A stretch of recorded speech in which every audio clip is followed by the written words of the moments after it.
6 months had passed since the battle. 6 months since General Maya Chen had kept her promise to Emperor Vraxthal and changed humanity's place in the galaxy forever. Earth looked different now. The skyline of every major city had changed. Where there used to be only buildings, now there were also defensive platforms, sleek towers equipped with weapons designed to shoot down anything that threatened from above. The orbital space around Earth was no longer empty. Hundreds of satellites, defense stations, and patrol craft circled the planet like protective insects around a hive. Humanity had learned its lesson. They would never be caught unprepared again. General Chen stood in her office, which was no longer on Earth. Her new workplace was Unity Station, a massive space station that orbited Earth at a fixed point between the planet and the moon. Unity Station served 3 purposes. It was a defensive platform, a diplomatic meeting place, and a symbol that humanity was no longer bound to their home planet. She looked out the massive window at Earth below. It looked peaceful from here, blue and beautiful and fragile, but Chen knew better. Earth was anything but fragile now. "General, they're here," Colonel Porter said from the doorway. Chen nodded and turned away from the window. Today was important. Today would determine whether humanity's gamble over the past 6 months would pay off or fail catastrophically. She walked to the station's main conference hall. It was a large room, designed to accommodate many different species. The furniture could shift and change to suit different body types. The atmosphere could be adjusted for those who breathed different gases. The gravity could be modified in different sections. Inside, representatives from 15 different species waited.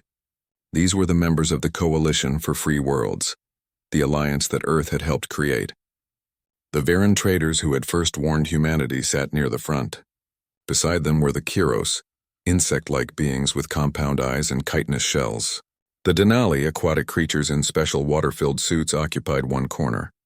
The Murthan, plant-based beings who communicated through color changes, stood near the window. And there, looking uncomfortable but determined, were 3 Zaltharian representatives from Chancellor Theranix's new government. Chen took her place at the center of the circular table. "Thank you all for coming. I know some of you traveled far to be here." A Varan delegate spoke first. His name was Torin, and he had been one of the first aliens Chen had ever met. "General Chen, we come because you called. Because 6 months ago you showed the galaxy that the old ways can be challenged, that the strong do not have to prey on the weak. We come also with concerns," said a Kiros delegate, her clicking voice translated by a device. "The large empires are moving. They do not like our coalition. They see it as a threat. They're right to see it as a threat," Chen said bluntly. "We are a threat. To their way of life. To their belief that they can take whatever they want from whoever is weaker." She looked around the table, meeting the eyes, or eye equivalents, of each species present. "But we're not here to conquer. We're here to defend, to protect, to make sure that no species has to face what the Zaltharians tried to do to Earth." One of the Zaltharian delegates, a younger male named Kresh, spoke up. "General Chen speaks truth. My people learned this lesson in blood and shame. We thought strength meant taking. We were wrong. Strength means protecting. We are here to help others avoid our mistakes." The Denali delegate bubbled in her water suit, her words translated as water patterns. Beautiful words. But words do not stop fleets. What happens when the large empires move against us? We are small. We are weak individually. Even together can we stand against the Confederacy or the hegemony, or the other great powers? This was the critical question, the one Chen had been preparing to answer for months. "You're right," Chen said. "We're smaller. We have fewer ships, less territory, smaller populations." She paused. "But we have something they don't have. We have creativity. We have desperation. We have the need to win because losing means extinction." She pulled up a holographic display showing a star map. "And we have this." The display zoomed in to show a network of systems connected by lines of communication and trade. At the center was Earth. Radiating out were the systems of the coalition members. And beyond them, connected by thinner lines, were dozens of other systems. Neutral worlds, unaligned species, smaller civilizations. "This is our advantage," Chen explained. "The large empires are spread thin. They control huge territories, but that means they have to defend huge territories. They fight each other constantly. They're so busy maintaining their power that they can't focus on any single threat. She highlighted several systems. We, on the other hand, can focus.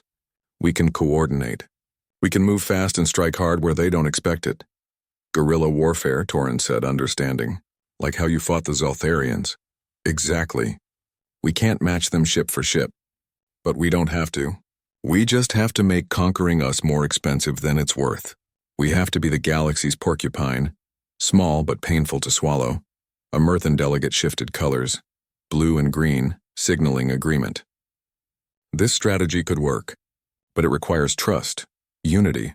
No traitors, no spies, no one putting their own interest above the coalition. That's why we start small, Chen said. Right now we're 15 species. That's manageable. We can vet each member, build relationships, learn to work together. As we prove this works, others will join. But we grow carefully. Quality over quantity. They talked for hours, debating strategies, sharing intelligence, planning coordinated defenses. By the end of the meeting, they had agreed on several key points. The coalition would establish joint military training programs, using Earth's tactical doctrine as a foundation. They would share technology freely among members. They would establish a mutual defense pact. An attack on one was an attack on all. Most importantly, they agreed on a principle. The coalition would never start wars, but would always finish them. After the meeting, as the delegates departed, Chancellor Theranix herself arrived at Unity Station. She had not been at the meeting. She was still too controversial, too associated with the old empire. But she had wanted to speak with Chen privately. They met in a smaller room, just the two of them and a translator device. General Chen, Theranix said, I wanted to thank you for giving my people a chance at redemption. Many would not have. Chen shrugged. You're useful. And I believe people can change. Your revolution proved that. It is more than that, I think. Theranix's four eyes studied Chen carefully. You could have used us. Taken our technology and left us to collapse. Instead, you helped us rebuild. Why? Chen thought about how to answer that. Finally, she said, because the galaxy doesn't need more enemies. It needs examples. Your people are becoming an example of change, of choosing a better path. That's worth more than any technology. Theranix made a sound that might have been a laugh or a sob. You are a strange species, humans. Fierce and merciful at the same time. I think the galaxy does not know what to make of you yet. Good, Chen said with a small smile. Let them stay confused. Confused enemies make mistakes. Over the next months, the coalition grew stronger. Joint training exercises were conducted. Technology was shared and adapted. Trade routes were established. Slowly, carefully, the coalition transformed from an idea into a real force. And the galaxy watched. Some watched with hope, others with fear. But everyone watched. 1 year after the battle, General Chen stood again at the Memorial Garden on Earth. It was a pilgrimage she made once a month to remember the cost of victory. To remember the 4,000 names carved in stone. Colonel Porter, who had become her closest advisor, stood beside her. The latest intelligence reports came in, he said quietly. The hegemony is making moves. They're building up their fleet near our borders. Expected, Chen said. They're testing us. Seeing if we're serious, are you worried? Chen looked up at the sky, where Unity Station was visible as a bright star in daylight. Up there, representatives from 15 species were working together, learning from each other, becoming stronger together. No, she said. I'm not worried. We've already won the most important battle. What battle is that? The battle to prove that there's another way. That species don't have to be predators or prey. That cooperation is stronger than conquest. She turned to look at Porter. Emperor Vraxthal came here to enslave us. Instead, his defeat sparked a revolution. Not just in the Zoltharian Empire, but across the galaxy. Species that were afraid are finding courage. The old order is cracking. And if the hegemony attacks? Chen's expression hardened, becoming the face of the general who had kept her promise to an emperor. Then we'll teach them the same lesson we taught the Zoltharians. We'll show them that humanity and our allies are not prey. We're survivors. We're fighters. We're the species that turns impossible odds into victories. She paused, then added more softly, and maybe, if we're lucky, we'll teach them that there's a better way, that they can join us instead of fighting us. You think that's possible? I didn't think the Zoltharians could change, Chen said. But they did. People surprise you sometimes. She started walking back toward the shuttle that would take her back to Unity Station. Come on, we have work to do. The galaxy isn't going to fix itself. 2 weeks after the battle, the galaxy was still talking about Earth. The story spread like wildfire through 1,000 worlds. Bars and markets and government halls buzzed with the same tale. The primitive humans had destroyed a Zoltharian fleet. They had killed Emperor Vraxthal in 2 seconds, just as their general had promised. The species that was supposed to be easy prey had shown its teeth. The reactions were mixed. Some species celebrated. These were the small ones, the weak ones, the species that lived in constant fear of larger empires. To them, Earth's victory was hope. If humans could fight back, maybe they could too. Other species worried. These were the powerful ones, the conquerors, the empires that had grown fat on conquest. To them, Earth's victory was a warning. A new player had entered the galactic stage, and no one knew what they would do next. On Earth, General Chen sat in her new office. It wasn't in the underground command center anymore. She had been promoted, or perhaps sentenced, depending on how one looked at it, to the position of Earth's first galactic ambassador. Her job was to navigate the complicated politics of alien species while keeping humanity safe. She hated politics, but she was good at it in her own way. Colonel Porter knocked and entered. He carried a data pad. General, the reports are coming in. We're receiving communications from 43 different species. 43? Chen raised an eyebrow. What do they want? It varies, Porter said, sitting down across from her desk. 23 are congratulating us on the victory. 10 are asking for information on our military technology. 7 are offering trade agreements. 2 are threatening us. He paused. And 1 is unusual. Show me the unusual one first. Porter handed her the data pad. Chen read the message, her expression growing more interested with each line. The message was from the Zoltharian Empire, but not from a military commander or an admiral. It was from someone called Chancellor Theranix, who claimed to be the new leader of the Zoltharian government. The message was simple. We wish to talk, not as enemies. As survivors, Chen looked up at Porter. Is this legitimate? Our intelligence says yes. Apparently there was a revolution after the fleet's defeat. The old military leadership was overthrown. This Chancellor Theranix is from a reform movement that opposed the Empire's conquest policies. And they want to talk to us. They want to meet with you personally. They're offering to come to Earth unarmed as a gesture of good faith. Chen thought about this. It could be a trick. It probably was a trick. But if it wasn't, if there was a chance for peace with the Zoltharians, that would change everything. Tell them yes, she said. But they land at our military base. They bring no more than 10 people. And we search them thoroughly. If this is genuine, we'll talk. If it's a trap, we'll be ready. 3 days later, a small Zoltharian shuttle landed at Edwards Air Force Base in California. General Chen stood on the landing pad, surrounded by 100 soldiers, all armed. The shuttle's door opened and they emerged. Chancellor Theranix was smaller than Emperor Vraxthal had been. Her scales were a duller color, more gray than shimmering. She wore simple robes instead of armor. She looked tired, old, sad. Behind her came 9 other Zoltharians, all unarmed, all wearing the same simple robes.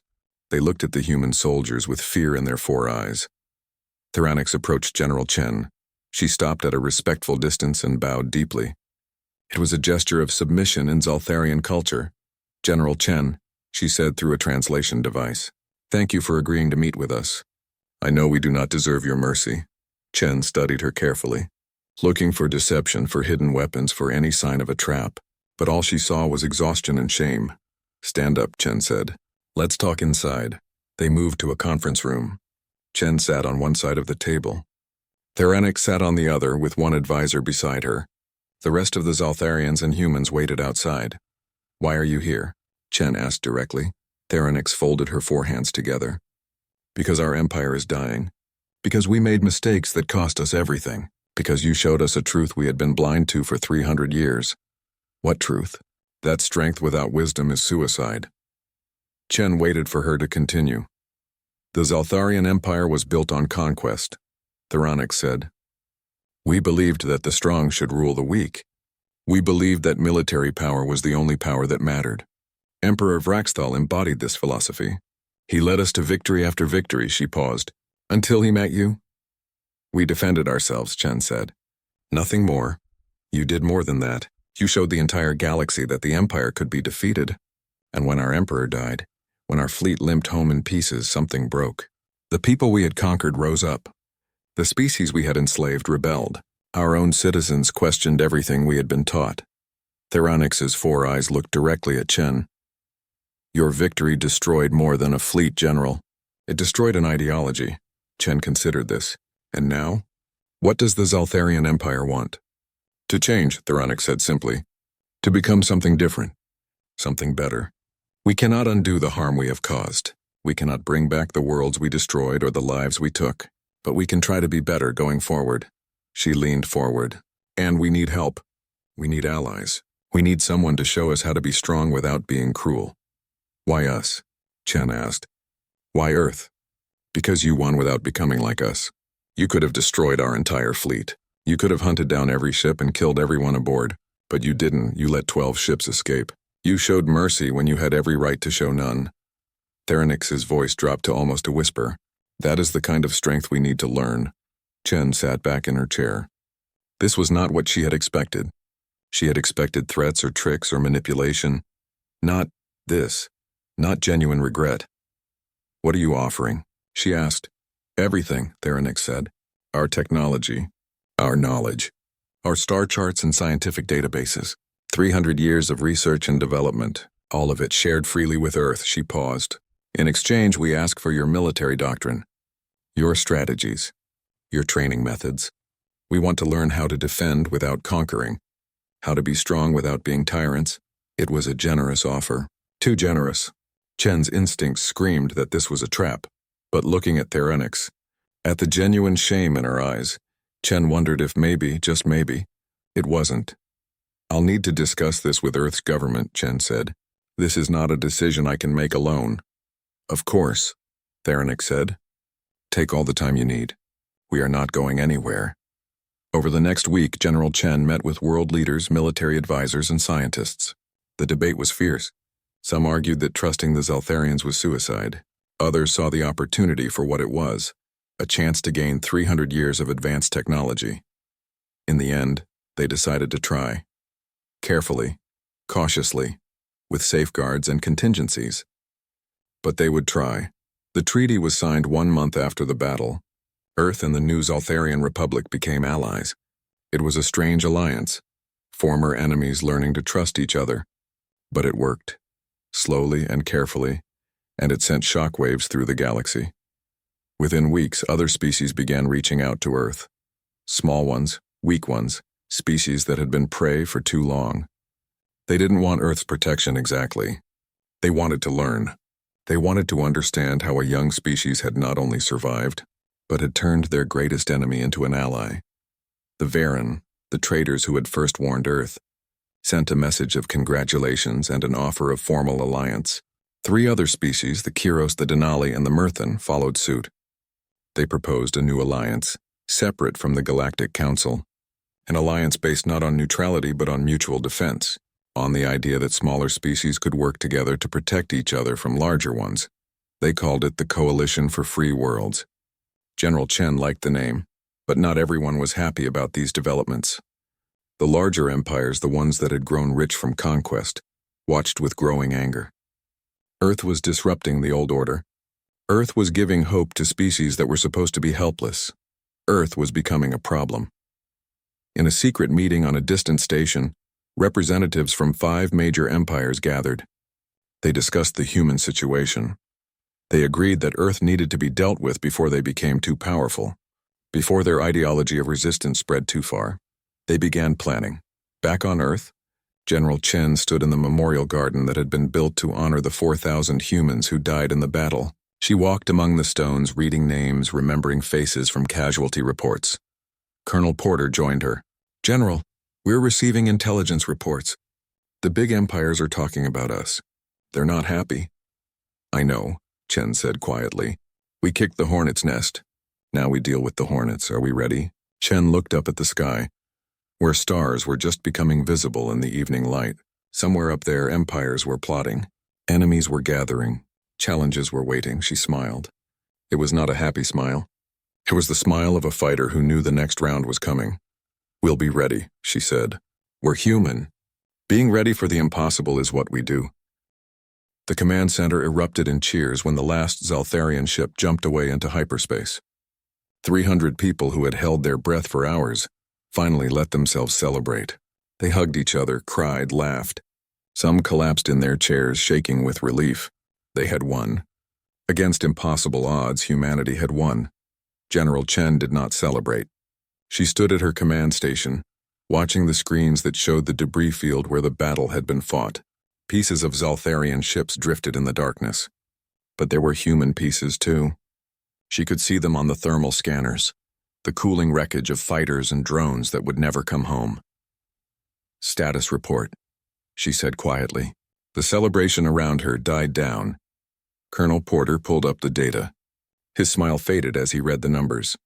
"We lost 2,347 drones, 892 manned fighters, 12 support ships." He paused. "Casualty count is still coming in, but preliminary numbers show 4,200 human deaths." The command center went silent. 4,000 people. 4,000 mothers, fathers, sons, daughters. They had saved Earth, but they had paid for it in blood. Chen closed her eyes for a moment. Then she opened them again, and they were hard as before. "Get me casualty lists. I want to personally call every family, and I want a memorial planned within the week." "Yes, General." "Also, get me recovery teams.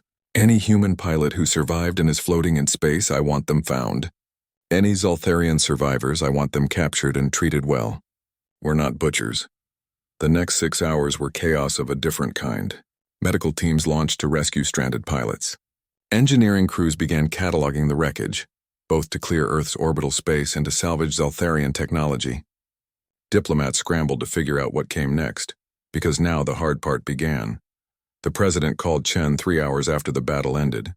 He looked older than he had that morning, as if the stress had aged him years in a single day. "General Chen," he said, "the world is calling you a hero. There are celebrations in every city, but we need to talk about what happens now." Chen nodded. She sat down for the first time in 20 hours. Her body ached. "I know, sir. We just kicked a hornet's nest. The Zaltharian Empire won't forget this." "It's not just them," the president said. "We're getting messages from all over the galaxy. Other species want to know what happened, how we won, what our intentions are." He rubbed his face. "Chen, we just announced ourselves to the galaxy as a military power. That's going to have consequences." "Better than the alternative," Chen said. "Better than slavery or death, I agree. But we need to be smart about the next steps. The Galactic Council wants to meet with you." Personally, Chen raised an eyebrow. "The Council? The one that was supposedly neutral? The one that did nothing while the Zaltharians conquered 47 worlds?" "That's the one," the president said with a grim smile. "Apparently they're very interested in Earth now. They want you to come to their station. In person. That could be a trap. It could be. But we can't hide from the galaxy anymore, Chen.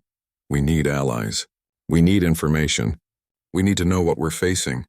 Chen thought about this. The president was right. Earth had won one battle, but they were still alone in a dangerous galaxy. They needed friends. Or at least they needed to know who their enemies were. "I'll go," she said, "but on my conditions.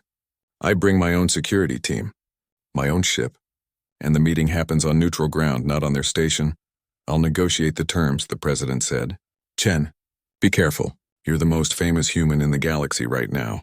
That makes you valuable. And vulnerable." 3 days later, General Chen stood in a shuttle, preparing to meet representatives from a dozen alien species. The meeting was happening in space at a neutral point between Earth and the Council's territory. Both sides had agreed to bring small ships and no weapons. Chen wore her uniform, cleaned and pressed. Her security team, 20 of Earth's best soldiers, surrounded her. They were all armed, despite the agreement. Chen didn't trust easily. The shuttle docked with the meeting station, a spinning wheel of metal that generated gravity through rotation. As Chen stepped through the airlock, she saw them waiting. 12 aliens from 12 different species. Some were humanoid, others were not. One looked like a floating jellyfish. Another was a mass of tentacles. A third seemed to be made of living crystal. But they all stared at her with the same expression, fear mixed with curiosity. A humanoid alien stepped forward. It was tall and thin, with silver skin and too many fingers. When it spoke, a device on its chest translated the words into English. General Maya Chen of Earth, it said. I am Speaker Vorn of the Galactic Council. We welcome you. Chen didn't bow, didn't smile. She just nodded. Thank you for agreeing to meet. We had little choice, another alien said.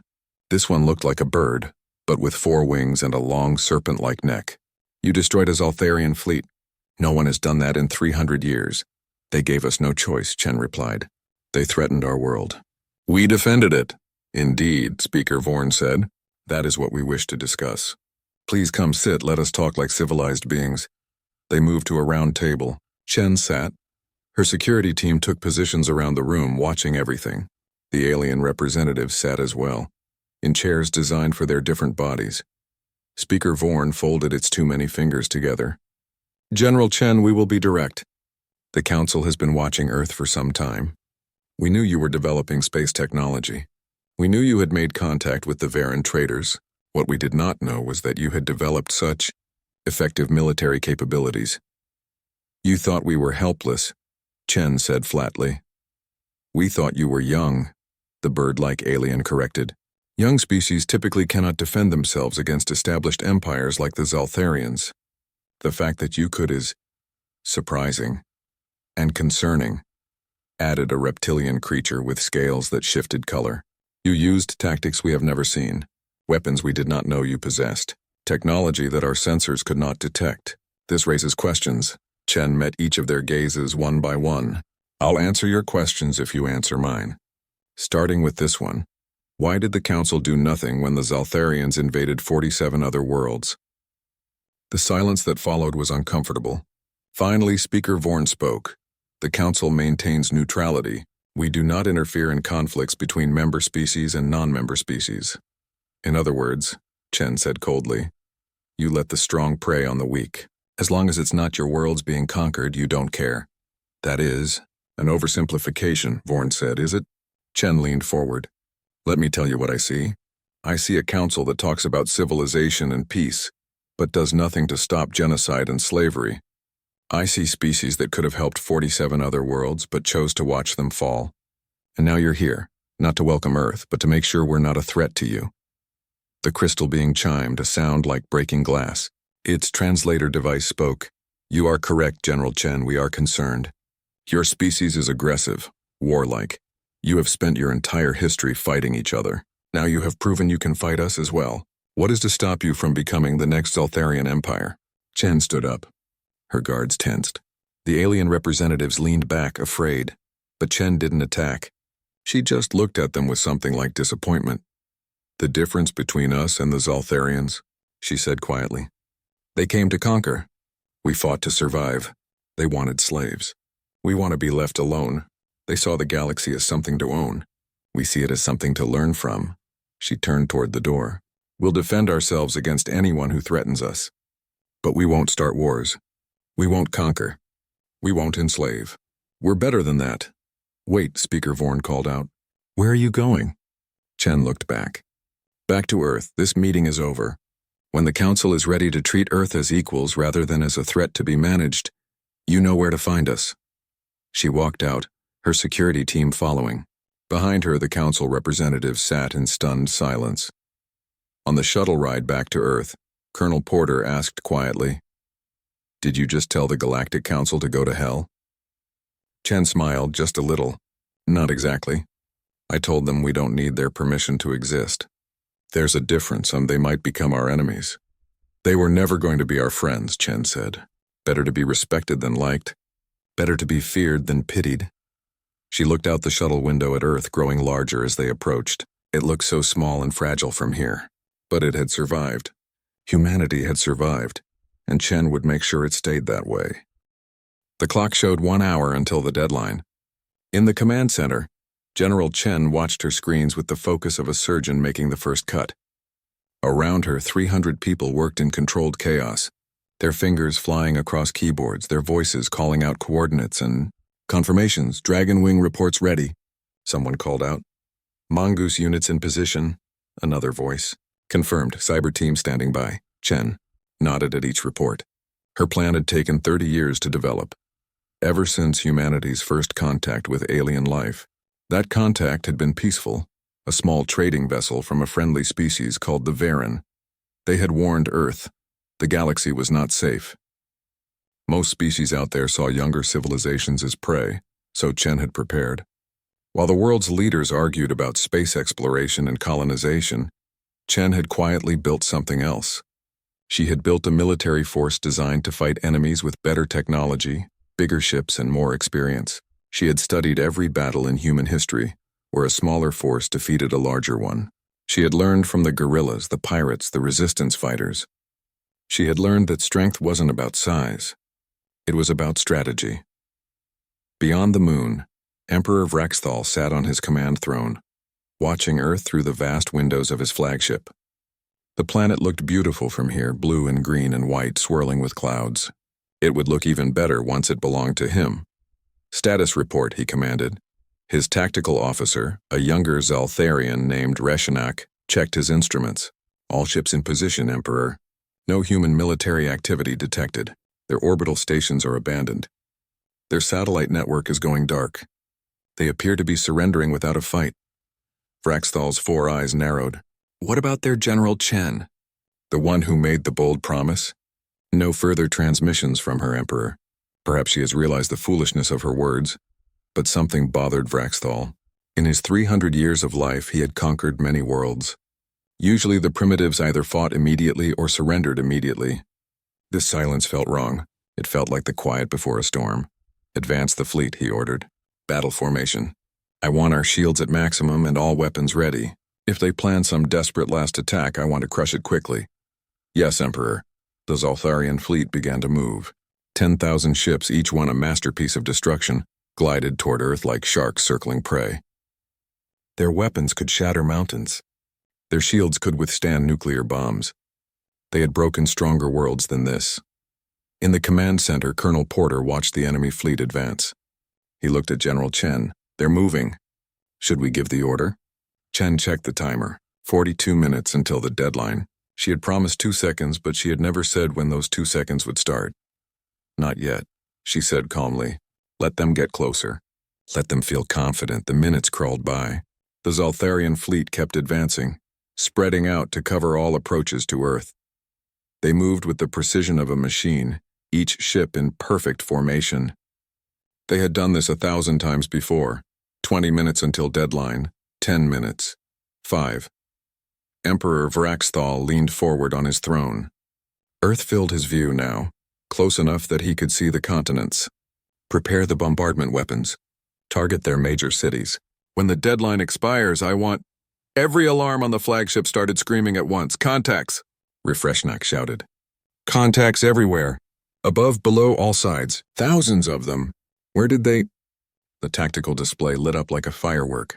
Suddenly, the Zaltharian fleet wasn't alone. They were surrounded by a cloud of small craft, each one no bigger than a fighter jet.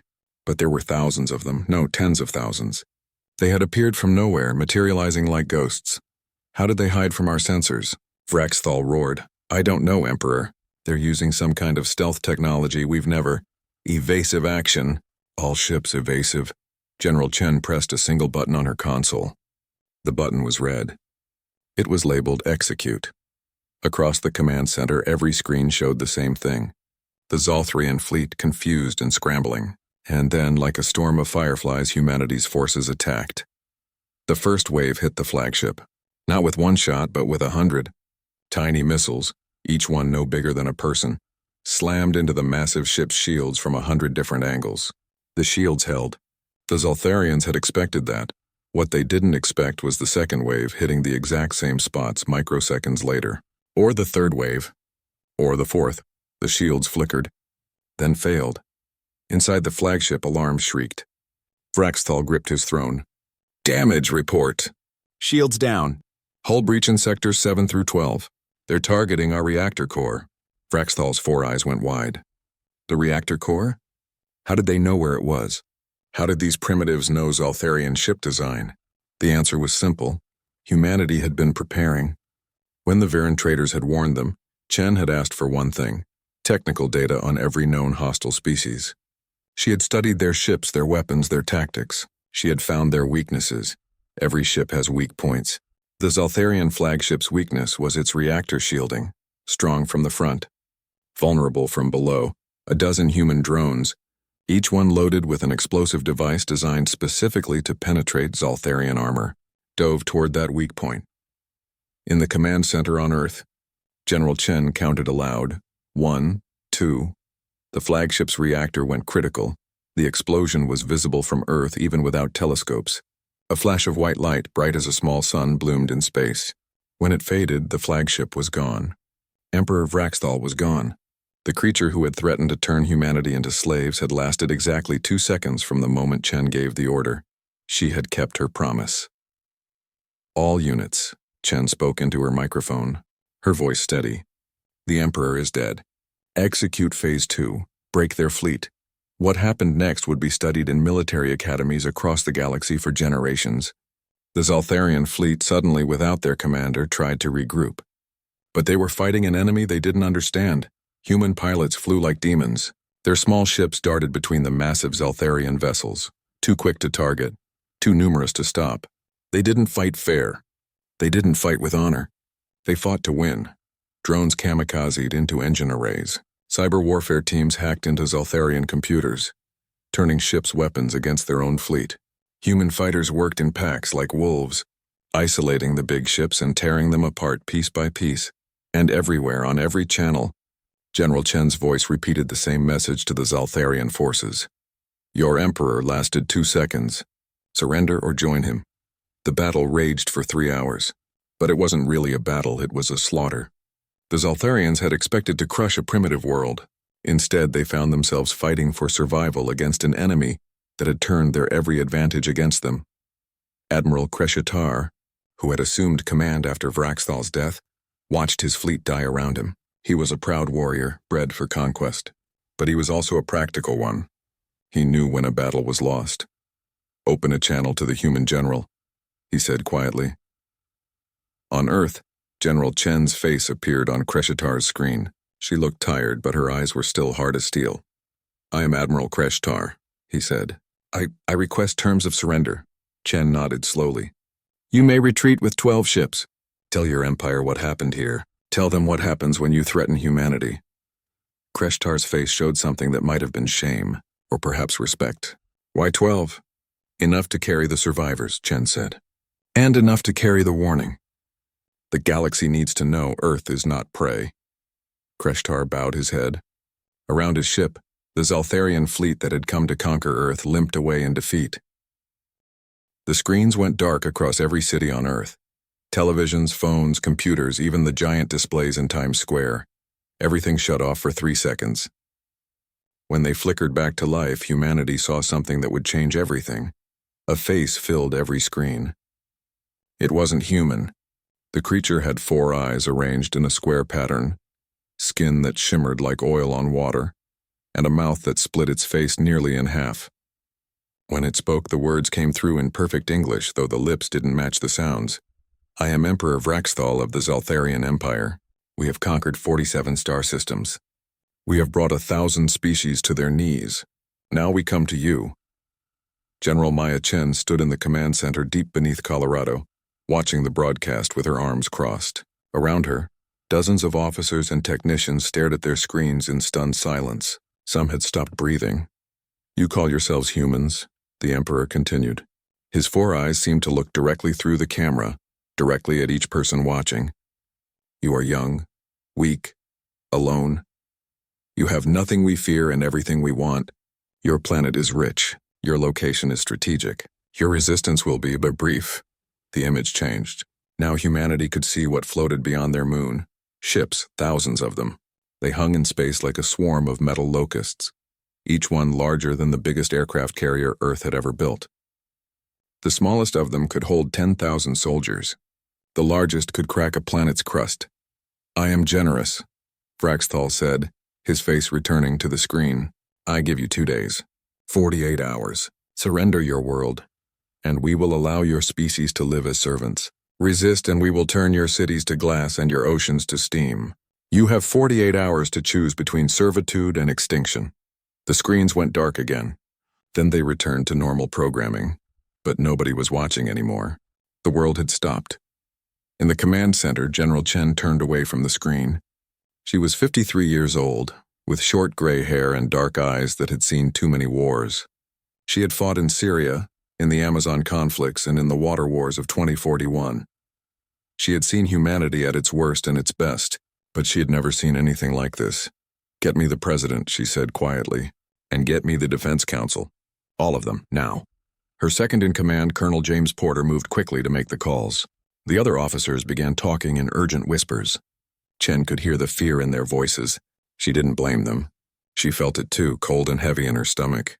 But she had learned long ago to turn fear into fuel. 2 hours later, Chen stood before a screen showing the faces of Earth's most powerful leaders. The President of the United States, the Premier of China, the President of the European Federation, and 15 others. They all looked pale. Some had been crying. "General Chen," the U.S. President said, "we need options. The Joint Chiefs say we can't win. Our weapons are too primitive. Our ships too slow. They're recommending immediate surrender to save lives." Chen had expected this. The Joint Chiefs were good men, but they thought in old ways. They thought about tanks and missiles and aircraft carriers. They didn't understand what she had been building. "With respect, Mr. President," Chen said, "I disagree." The room erupted. A dozen leaders tried to speak at once. The Premier of China raised his hand for silence. "General Chen, you've seen their fleet. 10,000 warships. Each one could destroy a city. What could we possibly do against that?"